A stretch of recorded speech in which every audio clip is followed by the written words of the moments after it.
Albert Einstein once said, peace cannot be kept with force. It can only be achieved by understanding. So today, we all have gathered together on the day two of the two-day workshop on conflict resolution and peace building, organized by St. Xavier's College, Jaipur, in collaboration with Mata Sundari College for Women, University of Delhi. Good morning to everyone. I, Kirti Sehwag, along with my co-host Anandita Singh, welcome you all on behalf of Department of Political Science, St. Xavier's College, Jaipur, and Mata Sundari College for Women, University of Delhi. And we will be guiding you throughout today's workshop. A very warm welcome to our respected Father Principal, Reverend Father Dr. A. Rex Angelo, Professor Harpreet Kaur Principal, Mata Sundari College for Women, University of Delhi, though she is not able to join today because of some personal reasons. Our esteemed guest speaker for today, Dr. Swati Sucharita Nanda. I would also like to welcome the teacher in charge, Dr. Mita Sharma, St. Xavier's College, Jaipur, and Ms. Rosaline Sekho, Mata Sundari College for Women. Convener for today's workshop, Dr. Preeti Sharma, St. Xavier's College, Jaipur, Ms. Neetu Sharma, Mata Sundari College for Women, Dr. Radha Kumari, and Dr. Shaswati, Mata Sundari College for Women. And lastly, all the participants and students who have joined today's workshop. A very warm welcome to you all. Conflict resolution and peace building, as the title itself suggests, this workshop is about the concept of peace. Everyone knows what peace is in general terms, but that's not enough. That's why we are here, to get a better understanding of what is conflict resolution and peace building. We will be starting with a guest lecture by Dr. Swati Nanda on the topic Gandhian Way to Peace. Further, we'll move on towards a panel discussion session amongst the students from both the colleges on the topic Peace and Sustainable Development.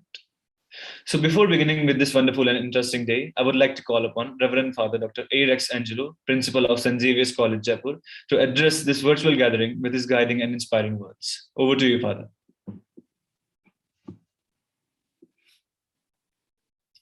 Father, you're on mute. Thanks.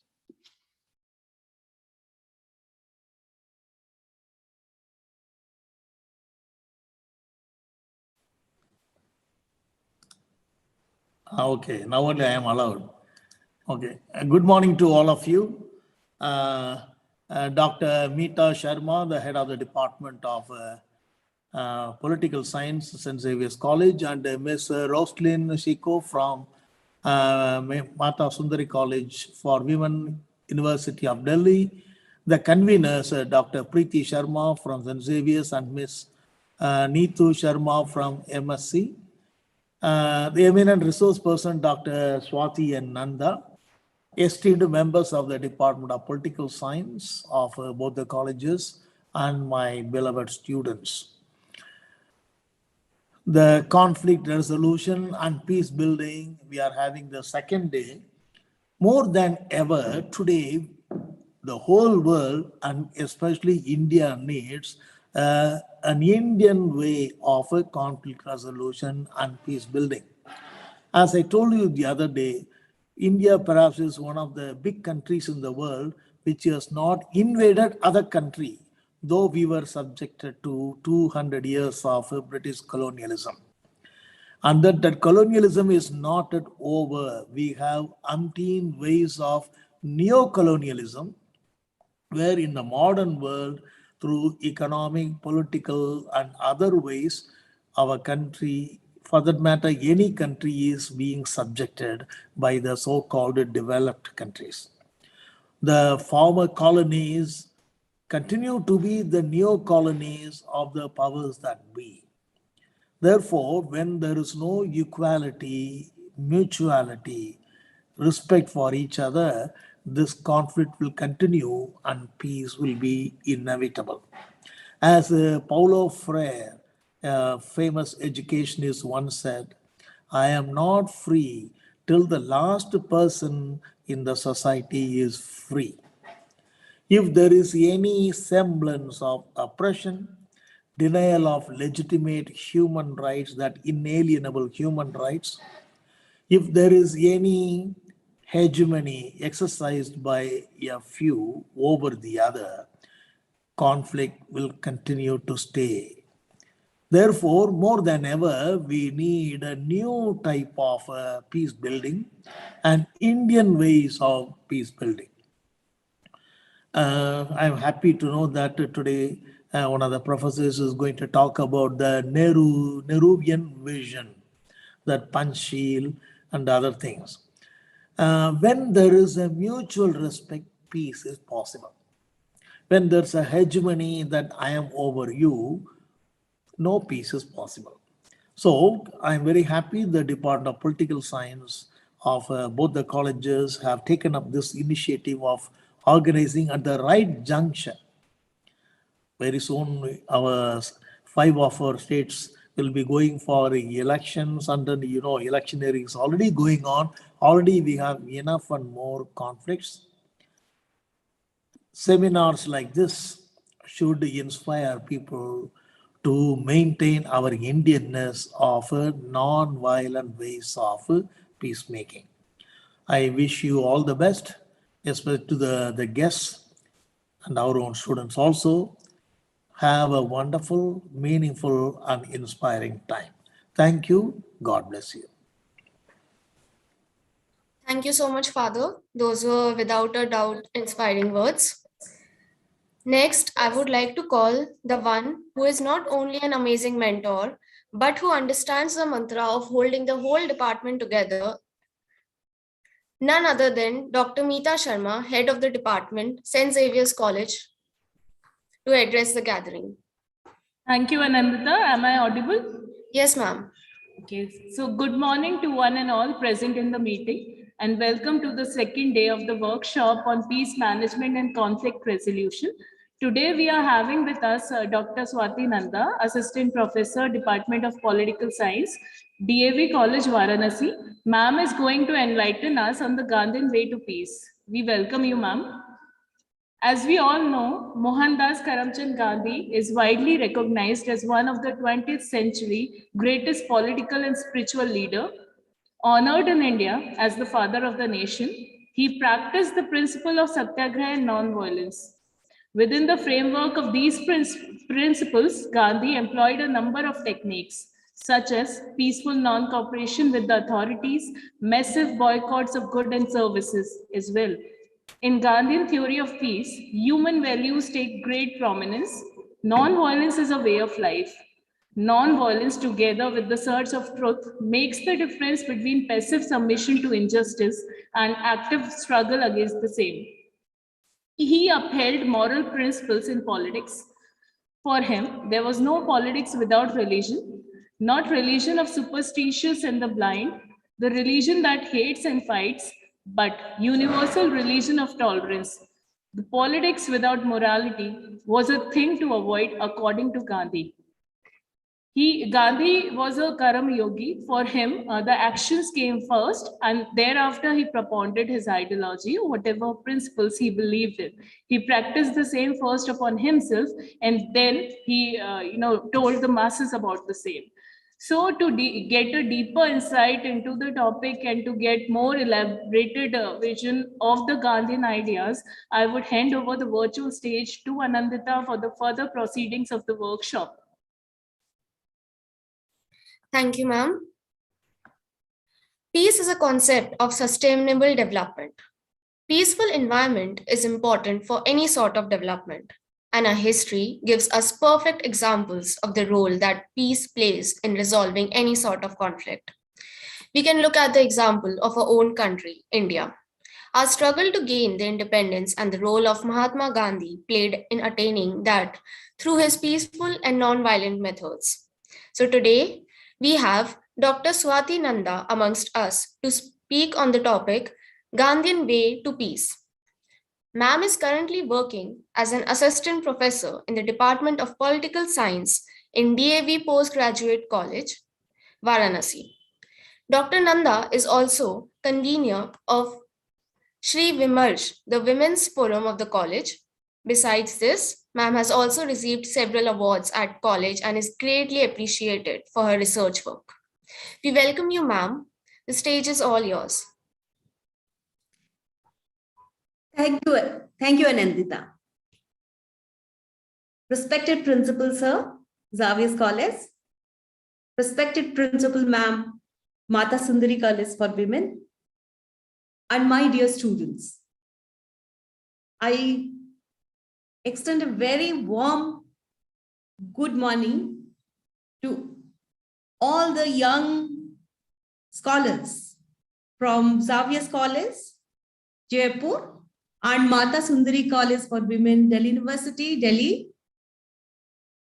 Let me state at the outset that it is indeed a very pleasant feeling for me to be here amongst you all today to talk on Gandhiji, about what Gandhi did and how he looked at peace.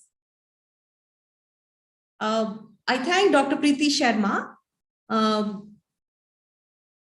and Madam Mita Sharma for giving me this opportunity to be here with you all. The topic that I have been given is the Gandhian way to peace. Gandhi is a name that not only each Indian is familiar with, but most of the world's population know of him. As you very well know, India had many freedom fighters. Gandhi was not the only one. But the means that he adopted, the road, the path that he showed, brought independence to India with as little bloodshed as was possible. And this has stood as an example for the marginalized masses across the globe. In fact, this made the famous scientist Albert Einstein, say that generations that will come afterwards will find it hard to believe that such a person as this, ever in flesh and blood, walked upon this earth. As students of peace studies, it is not possible for all of us to discuss the methods of conflict resolution and peace without turning to Gandhi. Dear students, as you are studying peace studies and conflict resolution, you must have come across names of a number of scholars like Johann Galtung, Kenneth Balding, especially Johann Galtung, who is considered to be the father of modern peace studies. He is still alive and he's from Norway. And he has given outstanding concepts in peace studies such as structural violence, cultural violence, negative peace, positive peace, and methods such as transit. Interestingly, Galtung considers Gandhi as his inspiration. In fact, it was in the Gandhian Studies Institute of Banaras, which is located on the banks of River Ganga here, that Galtung worked on most of his concepts, including structural violence and cultural violence. And he has discussed it in his interviews. He has discussed how he conceptualized these concepts, which broadened the concept of conflict and violence in his research, in his books, in his studies. And it is not only Galtung, Nelson Mandela also took his inspiration from Gandhi during his struggle against apartheid. Martin Luther King, the well-known civil rights activist of the US, he declared that Gandhian philosophy was the only morally and practically sound method open to oppressed people in their struggle for freedom. So what is it in Gandhi that attracts all these pacifists in different parts of the world? What is it that can be called as a Gandhian way to peace? To be honest, Gandhi himself did not formulate his philosophy of peace or of peacemaking. He did not give a systematic presentation of non-violence as a set of principles like, scholars did in this field, like Johann Galtung or Kenneth Balding. he did not do that. But we are still studying Gandhi. Gandhi was primarily an activist, a practical activist, and a moral philosopher. He was not given to abstract theories. He was a contemplative man of action, a thinking man of action. And he had an uncommon habit of thinking in public, taking people into confidence.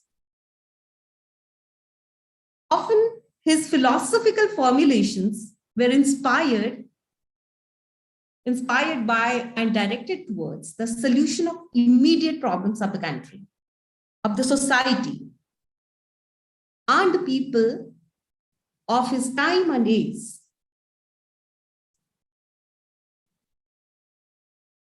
He's saying, my life is my message, was not a mere statement.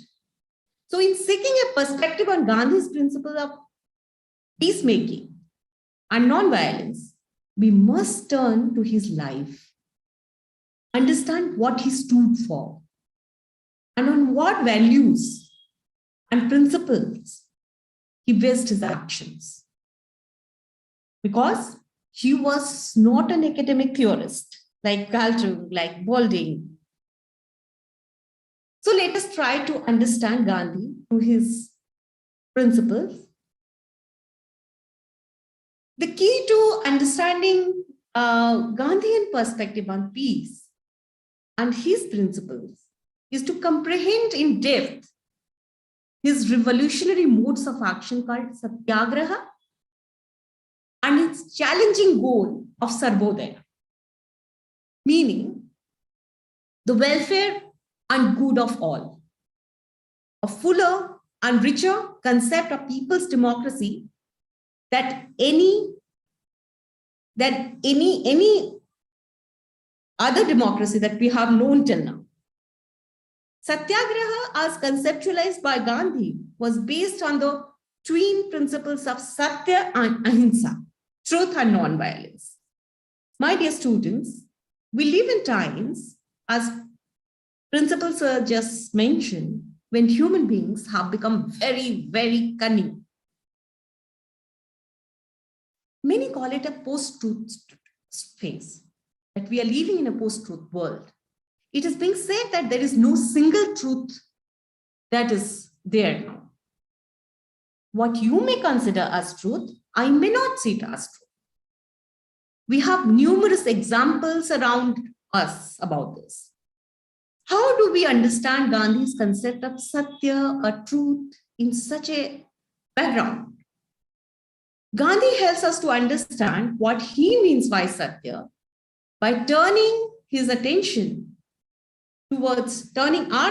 towards Gita, Bhagavad Gita, where Arjuna is asked by Krishna to go beyond himself and his perceived reality to understand what is the truth. And Gandhi makes us believe that truth cannot be yours or mine. Truth cannot be Western or Eastern. One must keep one's selfish interests aside to know, understand, and feel what is truth. The road to truth is marked, according to Gandhi, by selfless search. It is due to this that he says one needs to prepare oneself, make a conscious choice to take up Satyagraha. He believes that not everyone can practice Satyagraha, but everyone, each and every person can, if each and every person prepares herself or himself. Similarly, his idea of ahimsa or non-violence is not an easy concept. Literally, it means, ahimsa means not doing hinsa, that is not harming anyone. And he began his non-cooperation movement with this idea. We all know that India can fight, we Indians will fight the British non-violently. But we all very well know that when violence erupted at Chauri Chaura, Gandhi decided to suspend it. His idea was to resist without any violence. Now you can remain in your homes and decide to practice total non-violence. But what happens when you come out to a world that is very cruel, that is brutal, and that is violent? Will you be able to keep your non-violent self in such an atmosphere? What would Gandhi's response be? Does he tell us to be non-responsive or to avoid conflict? Gandhi says, my non-violence does not admit running away from danger or leaving our dear ones unprotected. In fact, in such a situation, Gandhi says that between violence and cowardly flight, I can only prefer violence to cowardice. For Gandhi, there could be no victory and no defeat. There could only be a pursuit of certain values. For him, non-violence is the summit of bravery. Gandhi preached both courage and non-violence. For him, non-violence required much more courage than violence. To resist on the face of violence, one needs patience, one needs strength of character to sustain that resistance.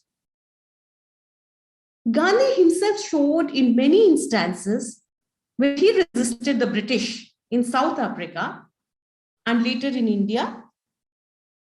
In this sense, his concept of non-violence cannot be considered as a static concept. It is a very, very dynamic concept. A true Gandhian satyagrahi refrains from using violent means, not because he or she is unable, but because she or he chooses to invite suffering upon himself or herself. If suffering must be the price.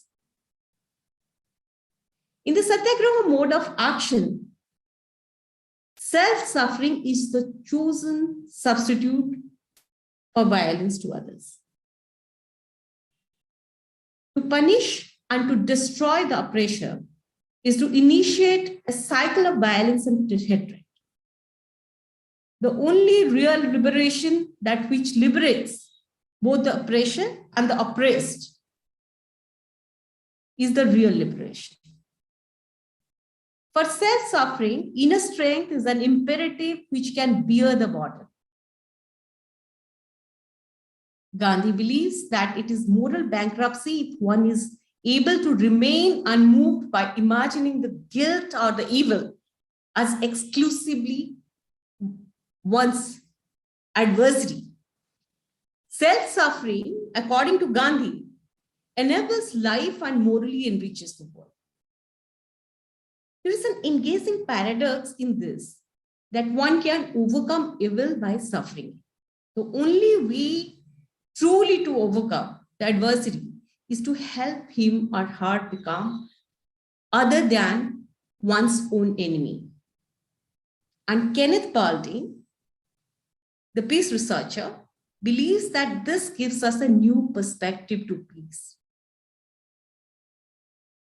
Gandhi's concept of Sarvodaya calls for looking at one's own welfare in the welfare of all. Sarvodaya, that is upliftment of all, raising the consciousness of all. It was not Gandhi's primary objective, but it became a part of his principles as he felt that it was necessary for achievement of peace and maintaining harmony. Sarvodaya calls for self-giving in socially beneficial labor. It reaffirms the concepts of trusteeship and the imperative of service for all. It is also a means for working for economic equality and abolishing rooms for conflict. When we try to understand Gandhi, we find that in Gandhian understanding of peace, of how to resolve conflict, the individuals comes first. The central figure in his entire philosophy is the individual, is the Vyakti, to say in Sanskrit and in Hindi. The Vyakti or the human being of spirit, that is soul, of mind and body. So he sees the Vyakti or the human being as somebody having the spirit, the mind, and the body. So this three-dimensional being called Vyakti is not a static being. This being is intrinsically linked with his or her becoming, constantly changing. It's a dynamic concept. Therefore, individual or the Vyakti is the one supreme consideration with her or his conscience and will, together with his or her reason to effect change. So it is the Vyakti who has to affect the change. And this is when Gandhi talks about Vyakti or human being being able to change, human being as a summation of spirit, mind, and body, he is not giving a metaphysical formulation, a kind of metaphysical formulation that was given by Aurobindo. If we have studied Aurobindo, then we know that Aurobindo is taking the human being, the human soul, from the real world to another world. But Gandhian understanding of soul, of human being, of the Vyakti is very pragmatic.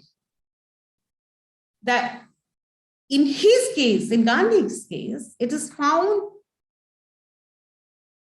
it was found valid as a principle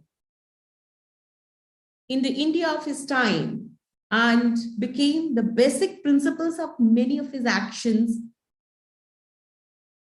And it was followed by many thinkers, doers, social reformers of his time and after him.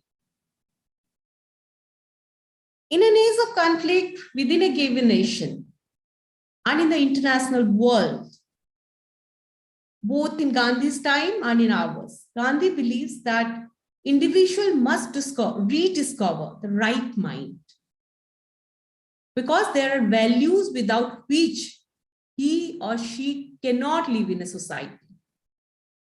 Therefore, Gandhi worked for the discovery of that right mind, which would reach out to unity, to love, to peace, emphasizing that forever there are and there will be certain eternal values. Ethical values, spiritual values, certain universal values, which human beings have needed everywhere, which they acquired in the past because, as I just discussed, these are values without which no member of human society can live in a human society, but which are now, and also in Gandhi's own times, in large measures, lost to us because of our carelessness and insensitivity towards them. So Gandhi's, one of the most important projects for Gandhi is to bring back moral and ethical values to the human beings, to the Vyakti. As a result, we human beings are now, in a way, he feels, since our moral values, we have lost our moral values. So as a result of that, we human beings have become unequipped to face life in a fully human manner, and are inevitably heading towards destroying ourselves. The right mind Gandhi envisioned is non-exclusive. It is inclusive. He doesn't believe in excluding people. Even when he is taking decisions, he doesn't hate the British. The right mind that Gandhi talked about is not a mind of intolerance. It is also not a negative mind that makes accusations. It is not a mind of divisions. Rather, it is a mind of unity. It is a mind that understands everyone. It is a mind that has infinite love working for harmony, for peace that becomes a way of life and not just an end of work or a break period between war and violence. It is a spirit that heals division, that positively works for harmony within and without. Gandhi knew the reality of hatred and intolerance because he himself had experienced them in his own life in South Africa and also in British-dominated India, and also in the caste-ridden society of his time. He knew it very well. So he wanted that everyone to understand. He himself was convinced that no peace could be built upon exclusivism, upon absolutism, with a mind either in a vacuum or filled with wrong values, which must be the result if individuals made no efforts to rediscover the right mind. So for Gandhi, the greatest of human needs was the need to be released from evil and from untruth that are there in one's own self and in the society. So it has to start from the individual. One important question in today's world is the crisis of sanity that exists in a fragmented society, in our fragmented social structures, in our fragmented national structures, in our large military and business complexes. We are all at war. We are at war with ourselves. Excuse me, ma'am. Yeah. We have some Hindi medium students also, so they also want bilingual. So if it is possible, please kindly conclude the things, means kindly maintain. Okay, sure. Sure. All right. See, to be, okay. And देखिए, हम जो अभी तक बात कर रहे थे वो ये कि हम अभी तक जो बात कर रहे थे वो इस बारे में बात कर रहे थे जो हिंदी मीडियम से हैं उनके लिए कि जब हम पीस और कॉन्फ्लिक्ट स्टडीज के बारे में बात करते हैं, हम बहुत बड़े बड़े नाम हमारे सामने आते हैं. सबसे पहला नाम जो है जोहान गैल्टुंग के बारे में आता है. हम जोहान गैल्टुंग का नाम सुनते हैं. He is considered to be the father. उनको बोला जाता है कि जनक हैं अभी की जो आधुनिक पीस स्टडीज है उसकी जनक माने जाते हैं. केनेथ बॉल्टिंग का नाम सुनते हैं और ऐसे बहुत सारे और नाम हम सुनते हैं. ये सब लोग जो हैं इन्होंने गांधी को अपना सब एक मॉडल माना है. मानते हैं कि गांधी हमारे लिए इम्पोर्टेंट है। तो हम जो बात कर रहे थे कि क्यों गांधी इम्पोर्टेंट है, गांधी हमारे लिए हम जब पढ़ते हैं, हम जब बचपन से शायद क्लास 6-7 से हम पढ़ के आते हैं कि गांधी हमारे लिए इम्पोर्टेंट इसीलिए है कि उन्होंने जो एक नॉन वायलेंट वे में हमारी इंडिपेंडेंस मूवमेंट को गाइड किया और हमें आगे लेके गए। पर जब हम उससे बियॉन्ड हम गांधी को समझने की कोशिश नहीं करते हैं, और आज के समय में हम जानते हैं गांधी को लेके बहुत सारी कंट्रोवर्सीज भी हैं, डिबेट्स हैं।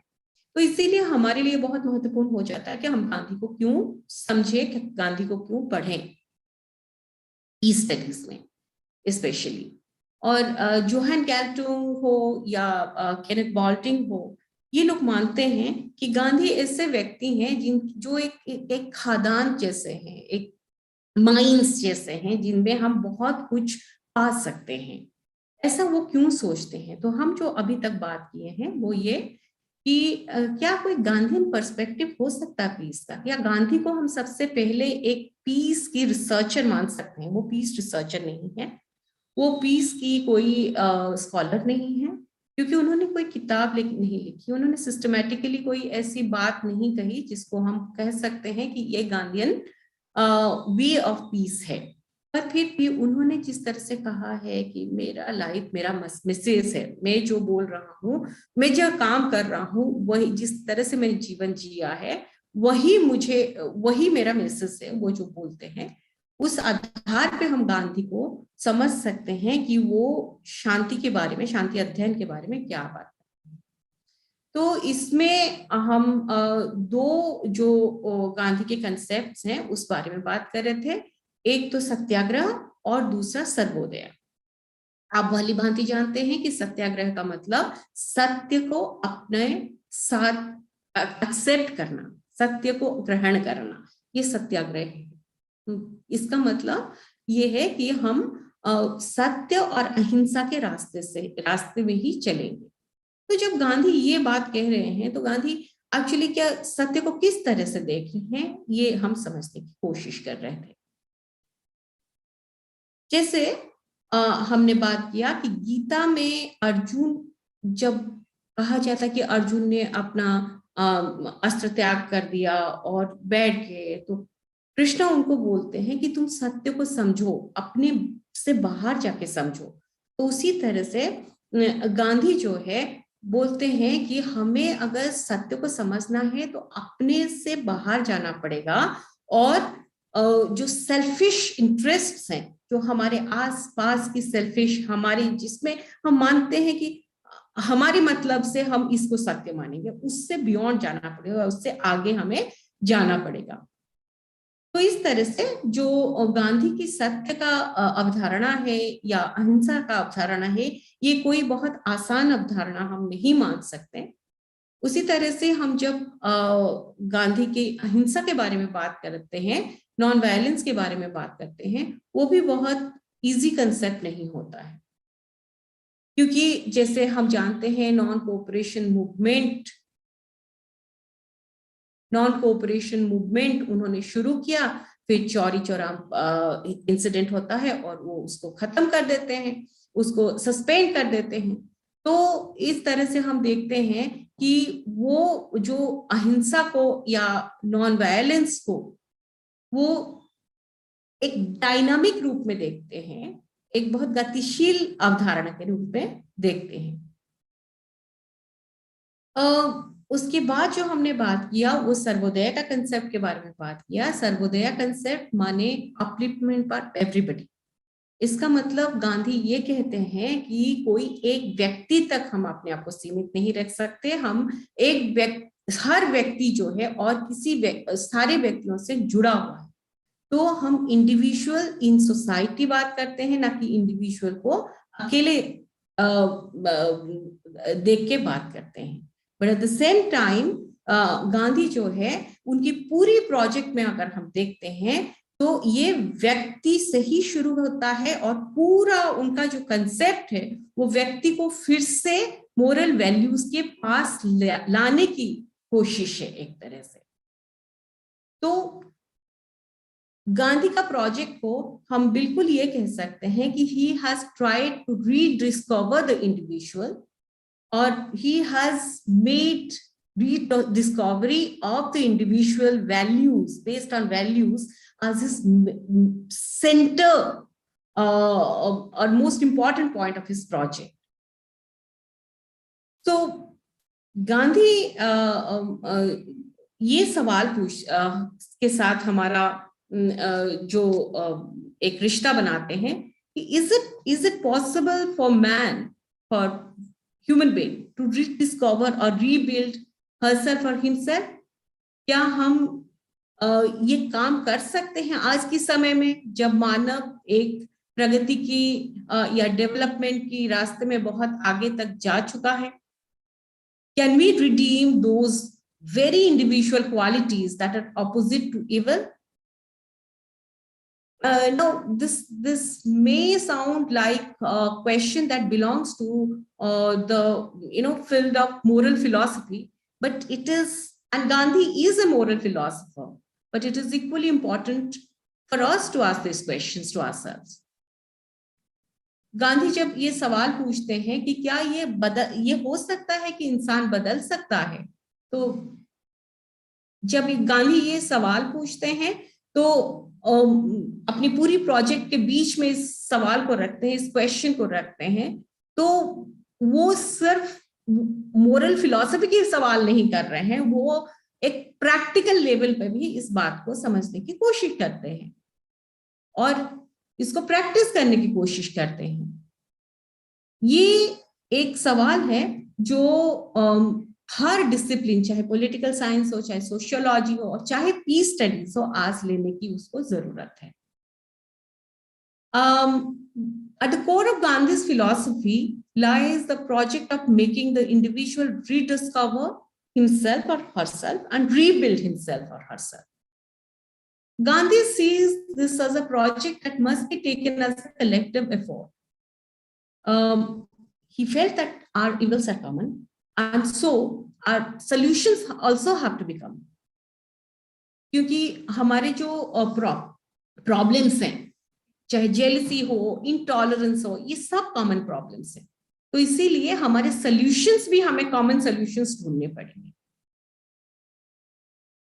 He feels that we are unable to undertake this common task because we are not ourselves. हम अपने आप को अभी तक जानते नहीं हैं, पहचानते नहीं हैं, अपनी वैल्यूज को हम अंदर जो है उसको रिडिस्कवर नहीं किए हैं. इस वजह से हम जो ये इंडिविजुअल को जो रिडिस्कवर करने का काम है, इसको लेने की स्टेज में नहीं आए हैं. So we are unable to undertake this common task because we are not ourselves. Now, individual freedom and preservation of individual integrity are rated by Gandhi as very, very important values. But Gandhi stresses the concept of individual in society, as I said, not individual per se. व्यक्ति को वो समाज में देखते हैं, समाज का व्यक्ति करके देखते हैं. He sees all individuals as connected with each other. We are all connected with each other. For eyes and ears that are habituated to the material ways of life, वो जिस तरह से हम जिंदगी को देखते हैं, जिस तरह से हम मटेरियल लाइफ में मटेरियल ह्यूमन बींग्स होके रह रहे हैं, for us it may seem impractical, but Gandhi strongly believes in it. He believes that the real question ultimately here and elsewhere is the quality of human beings. So he believes that we should invest in making or rediscovering, building human beings. For all of us and the world, Gandhi has always remained a mere symbol, a photograph who is found in offices, a statue who is to be found in parks, and maybe a good topic for discussion, for debates and for seminars. We want Gandhi amongst us, but not as a guide to our practical action. This is because we have embraced conflicts in our personal lives, in our societies, in our interstate and international spheres. But what is also true that we are constantly seeking a way out. हम लोग आज conflicts को अपना लिए हैं, पर हम उससे बाहर निकलना भी चाह रहे हैं. We don't like what is happening in Afghanistan. All of us were concerned when the Taliban took over Afghanistan a few months ago. हम सब परेशान थे कि वहां की महिलाओं के साथ क्या हो रहा है अफगानिस्तान में. उसको लेके शायद भारत का एक व्यक्ति परेशान था. क्यों? Why does violence disturb us? क्यों conflicts हमें पसंद नहीं है? हम लोग ने conflicts की जो elements हैं, जो intolerance है, hatred है, उसको अपने साथ तो ले लिया है, पर क्यों हम अभी भी उससे free होना चाहते हैं? Why do we want ourselves to be free from conflicts, free from violence? Gandhi tells us that it is not enough for human beings to want to escape from violence, yet not bring about any radical change in their way of looking at life. वो कहते हैं कि अगर हमें अपने ये violence से free होना है, फ्रीडम चाहिए, तो फिर हमें एक रेडिकल चेंज अपनी नजरिए में लाना पड़ेगा. Gandhi tells us that the task of conquering violence with moral means is an imperative of our times. So I would conclude this lecture saying that it can be said that Gandhi stands as an apostle of human integrity and moral integrity and morality, who keeps us aware of our own existence in the nation with people one lives in proximity, in our societies, as well as with those living far away on this planet. At a time when Gandhi becomes a controversial political center, a figure in his own country here, there is an urgent and serious need for us to delve deep into his ideals beyond his public activism. His legacies must be kept alive for the younger generations to take guidance and inspiration. And I thank both the Xavier Scholars of Jaipur and Mata Sundari College for Women for bringing Gandhi to younger generations in this 2-day workshop on conflict resolution and peace building. Thank you.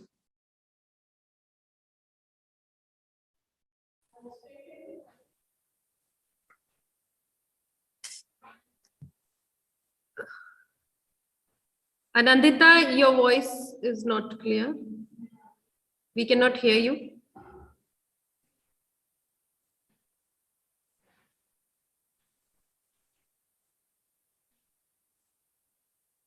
There are a few questions in the chat box. You can take the questions. Yeah, somebody has written, ma'am, how can we find Gandhiji relevant in international scenario when conflicts are observed everywhere and around? Yes, Ashish, it's your question. Yes, that's what I was focusing on. Gandhi is not giving you a formula of peace. He's not giving you, that this is how peace is to be brought or you can reach peace. But he is asking us to radically change ourselves, radically change our perspectives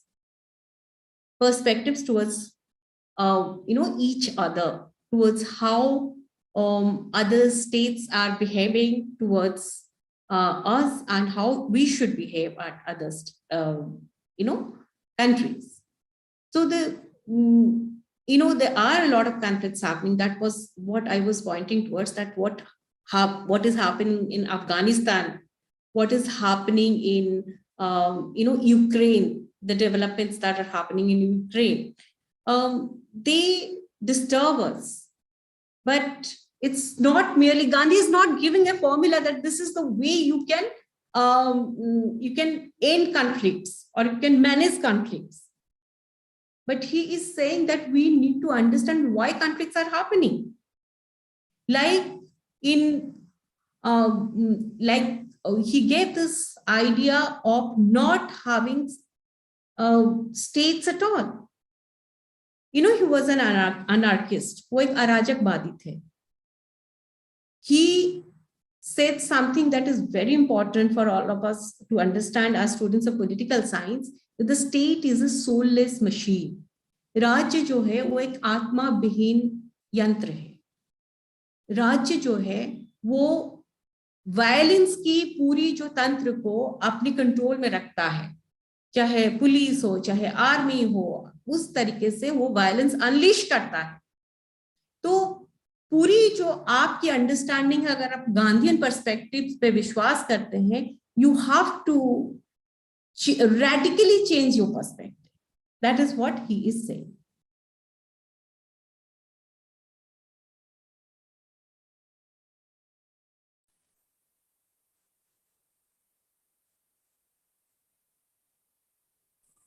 Anandita, you're not audible. No, Anandita, we cannot hear you. Moderator's voice is not there. It is. Yes, now it's there. Okay, ma'am. So, ma'am, my question to you is, in yesterday's newspaper, there was an interview in which Dalai Lama had asked that मैं चीन से पूछता आप मैं गांधी जी से पूछता आप चीन से कैसे लड़ते. So what do you have to say about it?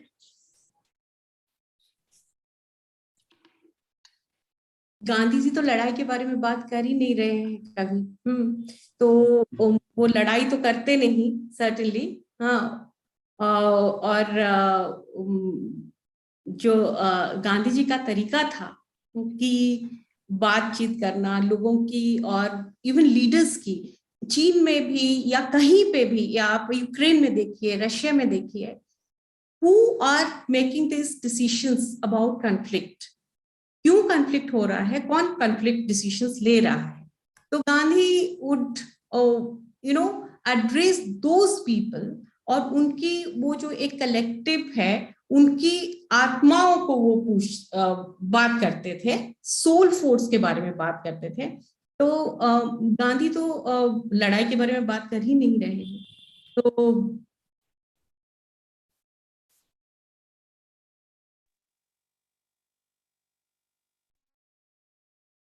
is Gandhi way to approach peace relevant in today's world? See, प्रासंगिक है या नहीं है, ये हम बात कर सकते हैं जब हम देखेंगे कि क्या, जैसे आपकी ये सवाल है, इसका मतलब ये है कि क्या गांधी प्रॉब्लम्स को सॉल्व कर सकते हैं. क्या ये जैसे यूक्रेन की प्रॉब्लम हुई, अफगानिस्तान की प्रॉब्लम हुई, क्या गांधी सॉल्व कर सकते हैं? गांधी कोई प्रॉब्लम सॉल्विंग फॉर्मूला नहीं दे रहे थे. वो एक ह्यूमन बीइंग को मोरल फिलॉसफी के रास्ते में लेने की बारे में बात कर रहे थे. तो जो वैल्यूज हैं उसको इनकॉलकेट बारे में बात कर रहे थे. तो ये कोई एक दिन ओवरनाइट सॉल्यूशन नहीं हो सकता, और गांधी शायद ओवरनाइट सॉल्यूशंस नहीं दे सकते हैं. Okay, thank you very much, ma'am. So now we have a next question.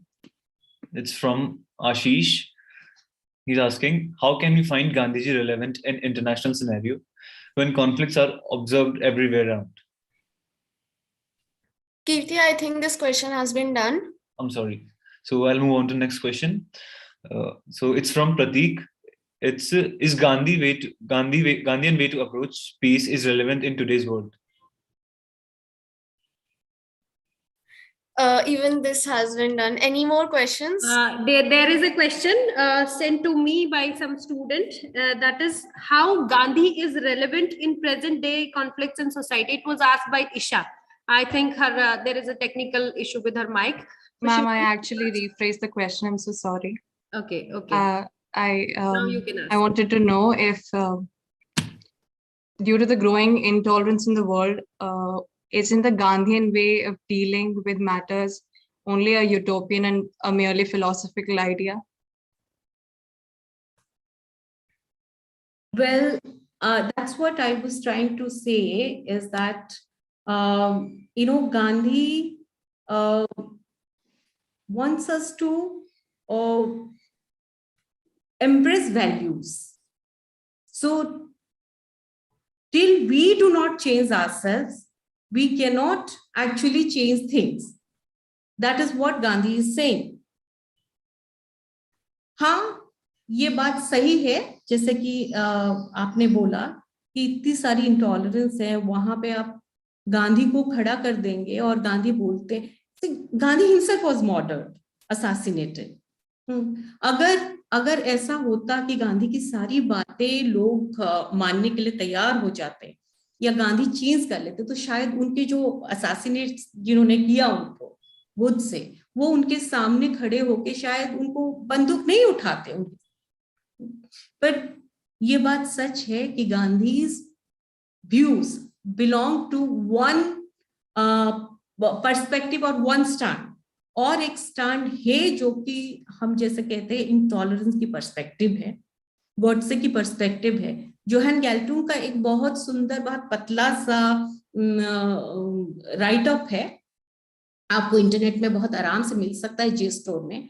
उसमें उन्होंने इस बात को रखा है कि इतनी सारी इंटॉलरेंस है, और इसी इंटॉलरेंस का एक उन्होंने कहा है जो सिंबल है वो गुड से हो सकते हैं। और हम सब जो मटेरियल वर्ल्ड में रहते हैं, जो जेलसी, इंटॉलरेंस हमारी रोजमर्रे की जिंदगी और हमारी वही एलिमेंट्स हमें डोमिनेट करते हैं, हमारे लिए ये सोचना, ये इमेजिन करना कि एक, जैसे कहते हैं कि एक गाल में उन्होंने किसी ने मारा तो हम दूसरा गाल दिखा दें, इट सीम्स वेरी इम्प्रैक्टिकल। पर गांधी क्या कह रहे हैं? गांधी ये कह रहे हैं कि you have to take yourself to that level कि you can resist, you can take that kind of violence, still can stand in front of that violence. आप सीधा खड़े हो सकते हैं, जैसे सल्ट सत्याग्रह में हुआ कि बहुत सारा वायलेंस इन्फ्लिक्ट किया गया, पर उसके बावजूद लोगों ने आप वो सल्ट सत्याग्रह में वो आगे चलते रहे, मार खाते रहे। तो हाँ, शायद हमारे लिए, हम जैसे लोग जो मटेरियल वर्ल्ड में अपनी छोटी छोटी रियलिटीज हैं उसमें बंध के रह गए हैं, हमारे लिए ये बहुत मुश्किल है। क्योंकि देखिए, सच बात कहें तो हम सब अपनी जो छोटी छोटी दुनिया है उसको बांध के, उसके दरवाजे बंद करके हम रहते हैं। गांधी एक दरवाजा खोल के खुली हवा लेने के बारे में बात करते हैं, फ्रेश एयर लीजिए। तो हाँ, हमारे लिए मुश्किल है उनको प्रैक्टिकल मानना।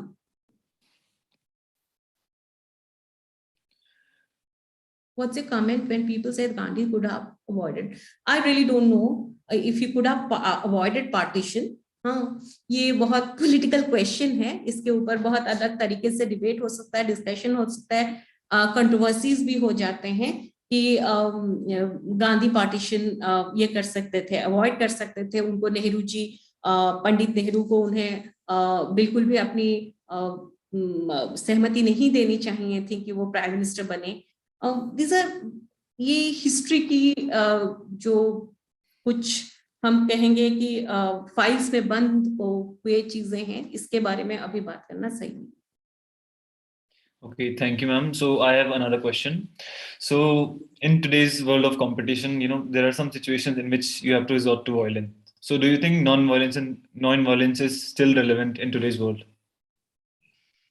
I think we have been discussing the same thing again and again. Is non-violence okay? Tell me, if somebody is violent, very violent, बहुत powerful है, बहुत violent है, consider China.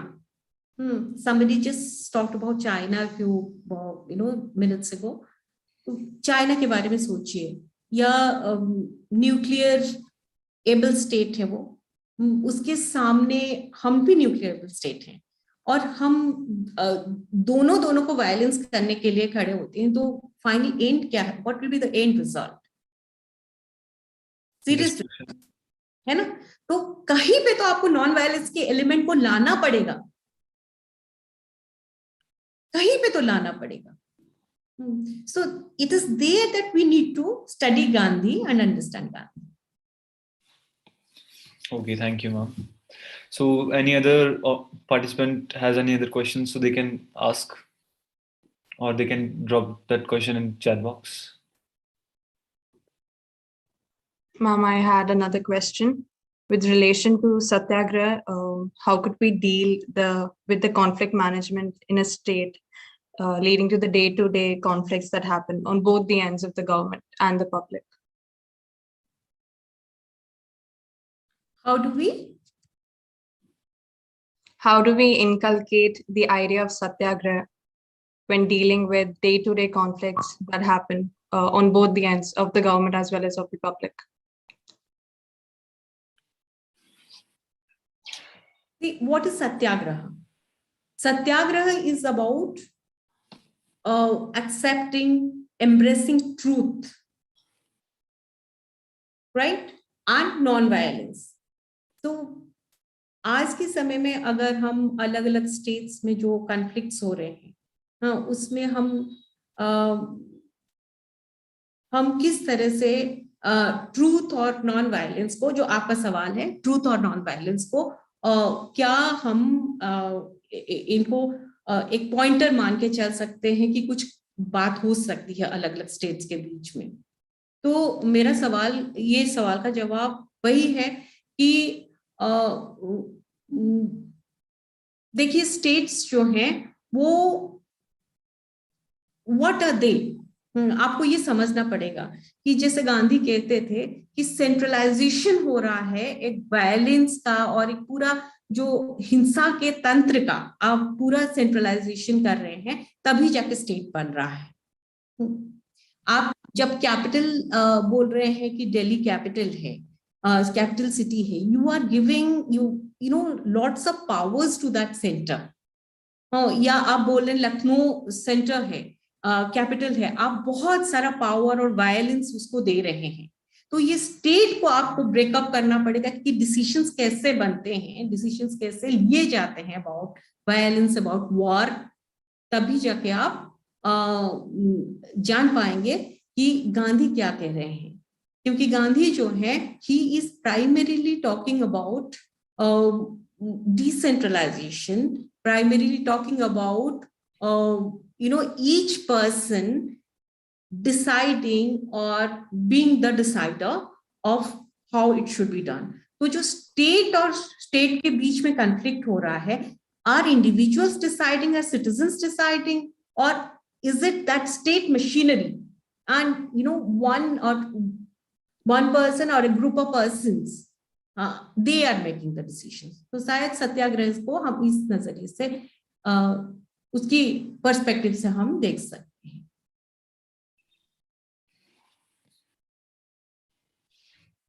Well, I think that answered the question. So any other questions?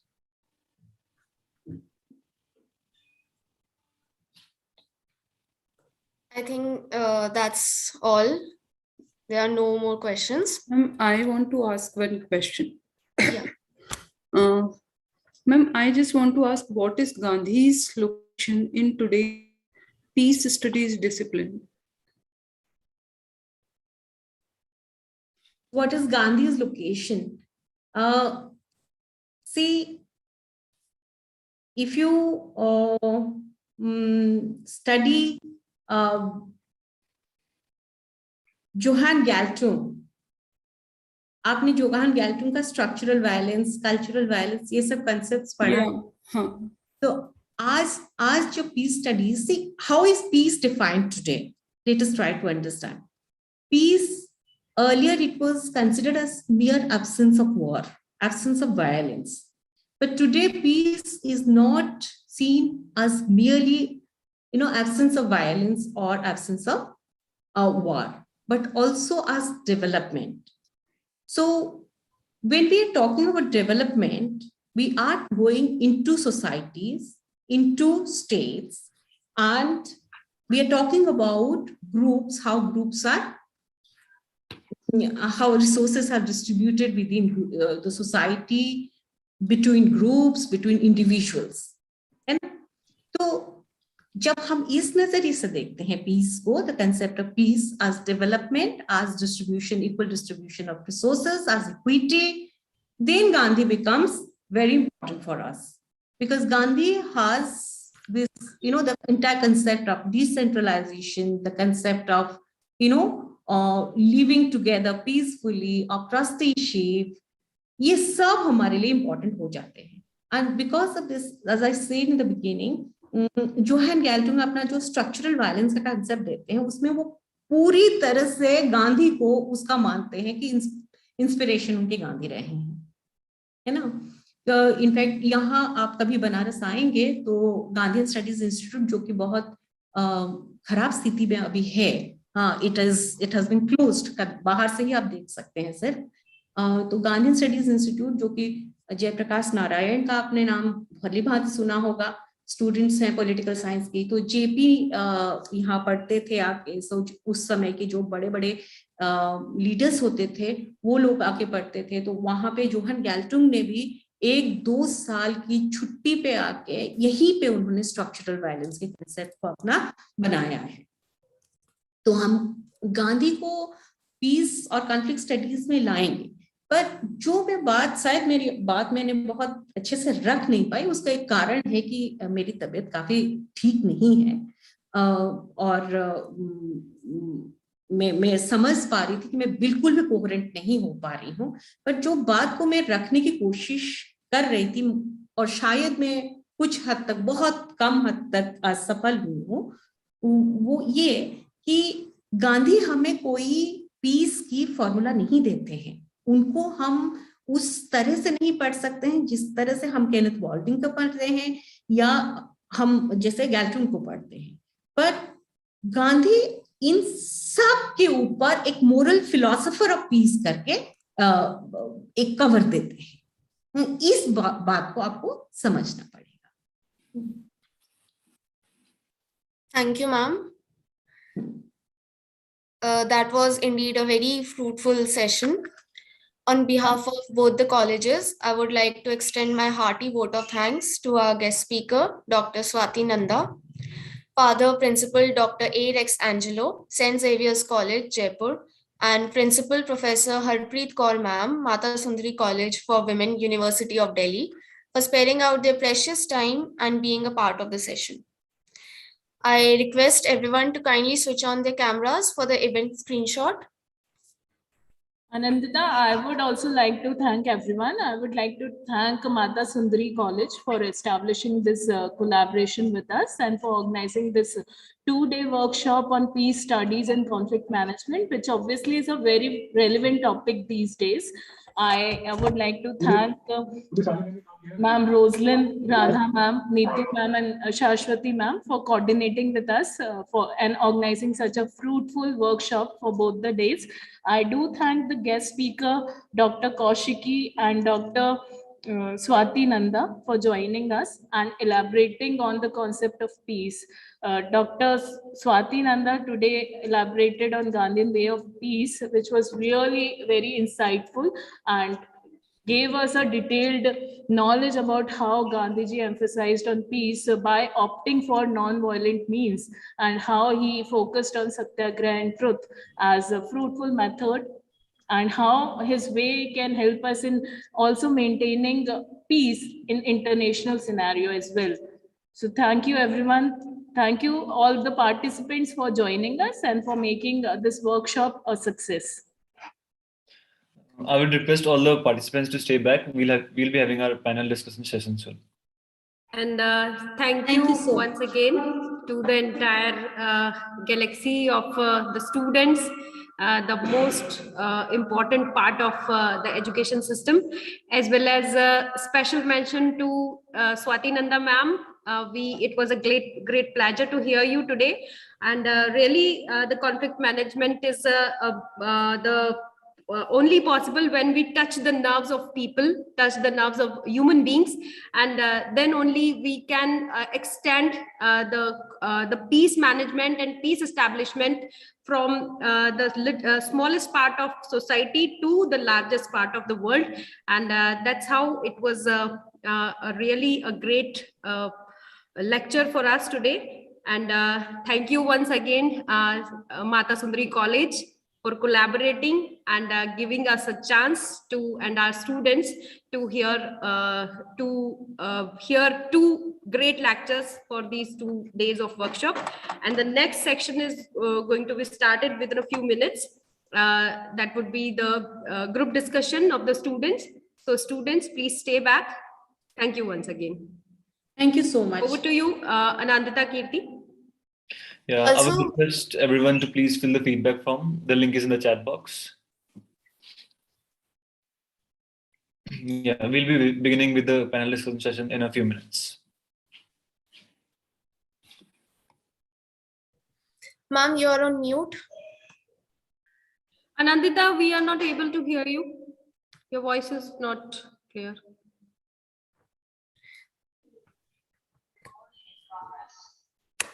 Now is it fine, ma'am? Yeah. Okay. Ma'am, should we begin with the second session?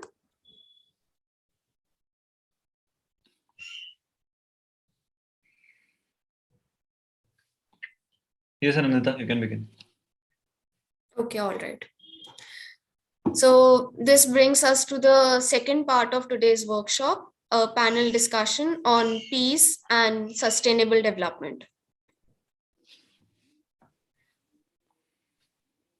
The panel discussion will have 2 rounds in total. In the first round, the participants have to give a brief about their views on the topic.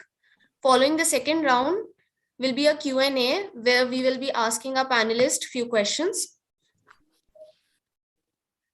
Now, I would request Dr. Meetha Sharma, Assistant Professor, Department of Political Science at St. Xavier's College, Jaipur, the convener for today's workshop, to give a brief introduction of today's theme, peace and sustainable development. Over to you, ma'am.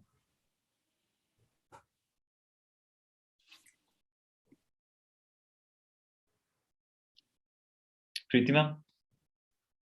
Yes, sorry. You can. Yeah. Let me start. So I hope all the participants are there, and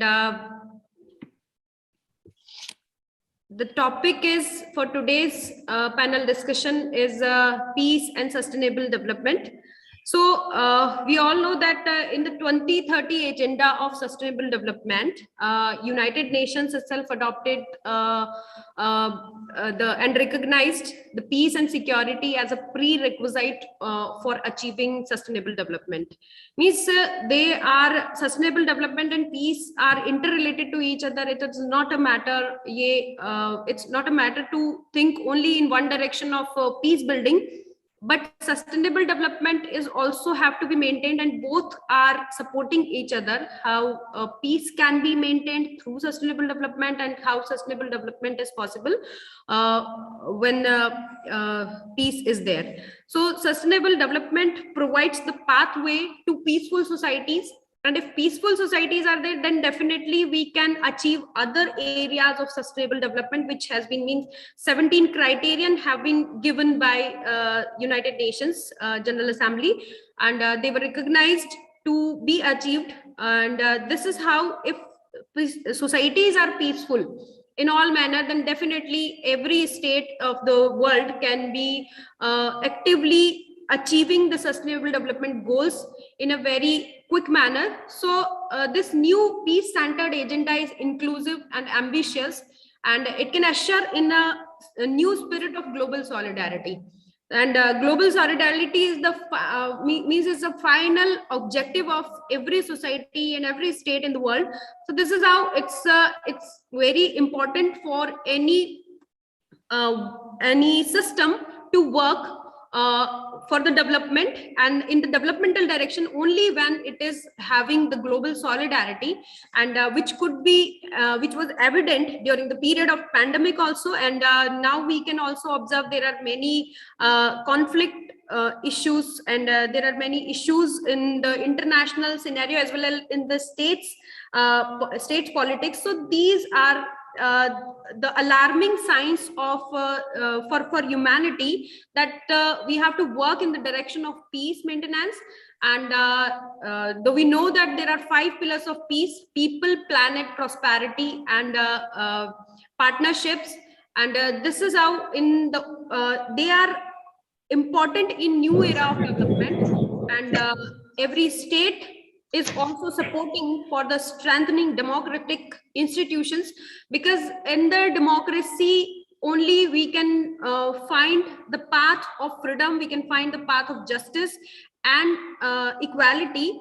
And this is how there are various democracies in the world which are working in this direction, and how we can dive into this subject of sustainable development and peace, and how we can connect both these issues. This is the agenda of today's debate, today's discussion.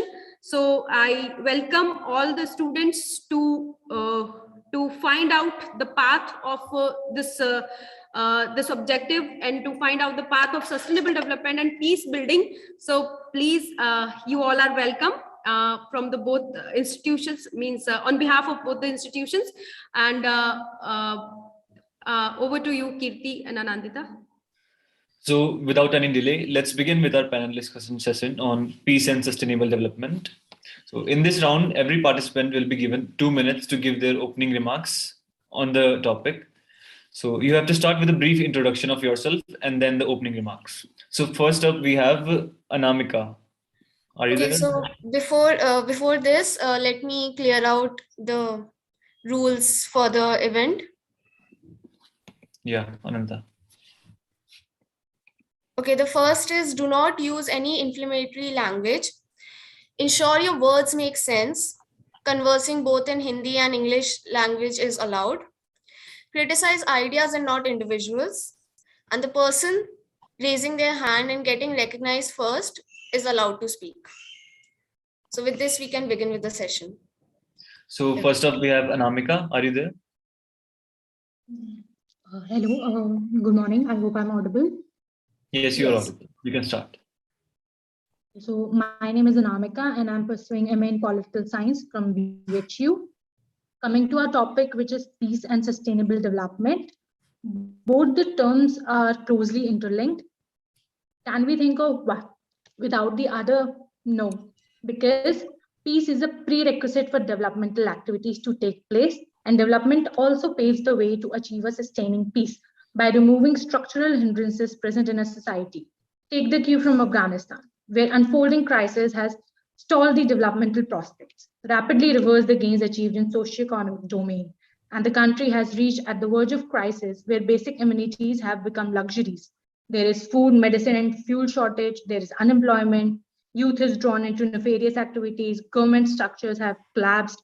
It urgently calls for humanitarian intervention and formulation of an inclusive government. Aid for development can only be expected when there is assurance that the investment would pay off. If the bridges and flyovers constructed would be destroyed, nobody would intervene further.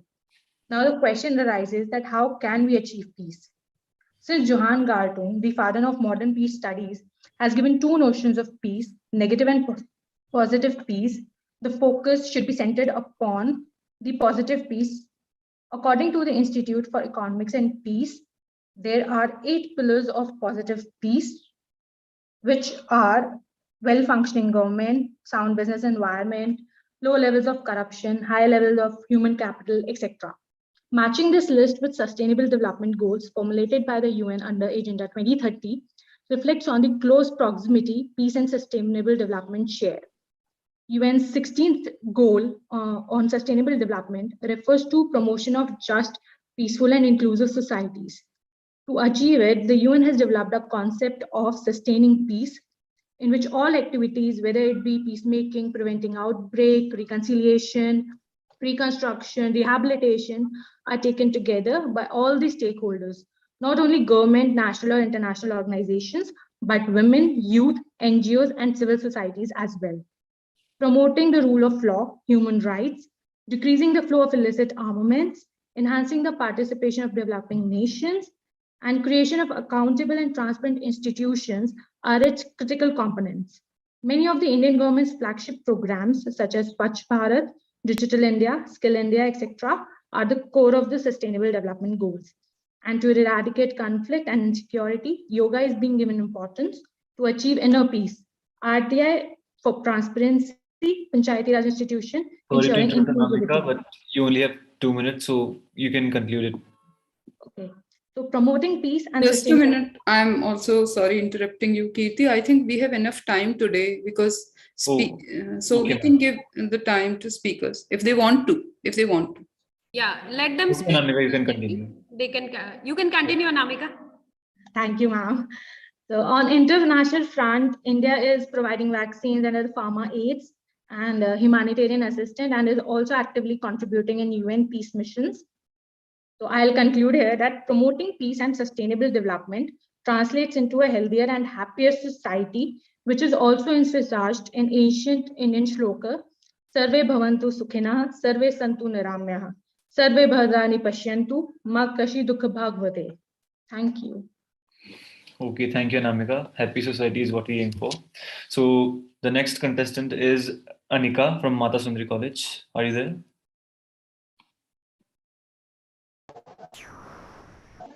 Yes, sir. Good morning, everyone. So my topic is sustainable development and peace. Sustainable development means development should take place without damaging the environment, and development in the present should not compromise with the needs of future generations. Sustainable development has its roots in ideas about sustainable forest management, which has developed in Europe in 17th and 18th centuries. Peace is a key component of sustainable development. Peace is a path we're taking by bringing growth and prosperity in society. The traditional notion of peace, the absence of conflict, is not enough to bring about sustainable development. Sustainable development is just about making compromises. The relationship between peace and sustainable development is thus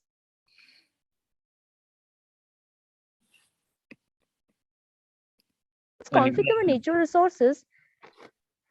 For most of us, conflict over natural resources is not a major issue of concern. But according to United Nations, many women work several hours a day just to bring water. Natural resources are an integral part of society. As a source of income, developing countries tends to be more dependent on natural resources.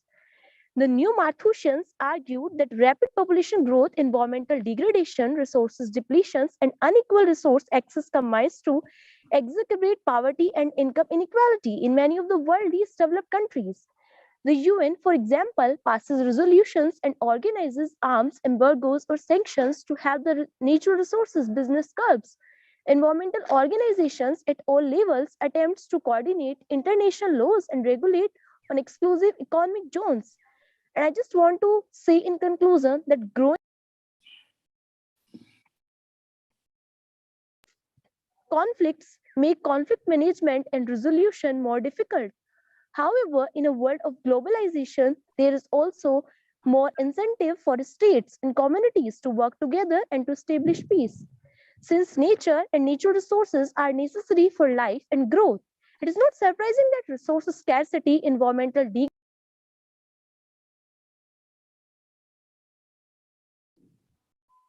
Anika, you are and muted. cause violent conflict. Thank you. Okay, thank you, Anika. So next up we have Prateek from St. Xavier's. Are you there? Prateek? Yes, Kirti, I am here. Yeah, you can begin. Good morning, one and all present here. First of all, thank you for having me here. Peace and sustainable development. As we know, UN प्रतीक focuses आप on अपना peace. Camera on करेंगे please if you can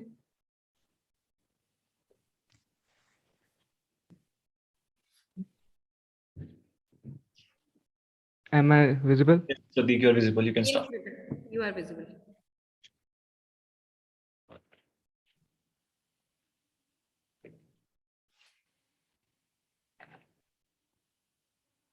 Okay, you can continue. If there is any problem, you can continue. So we will move to our next contestant. That's Bani Bhatia. Pratik is there. Excuse me, Kirti. Pratik is back. Yeah. Peace and sustainable development. As we know, UN focuses on peace in 2015. It has adopted global goals on sustainable development to end poverty and protect the planet and ensure that by 2030 all people enjoy peace and prosperity. We cannot hope for sustainable development without stability, human rights, and effective government. Peace plays a major role in sustainable development. If we make a healthy work environment and came forward together, so we definitely build a world free from hunger, poverty, and inequality, as well as we develop without extinguishing resources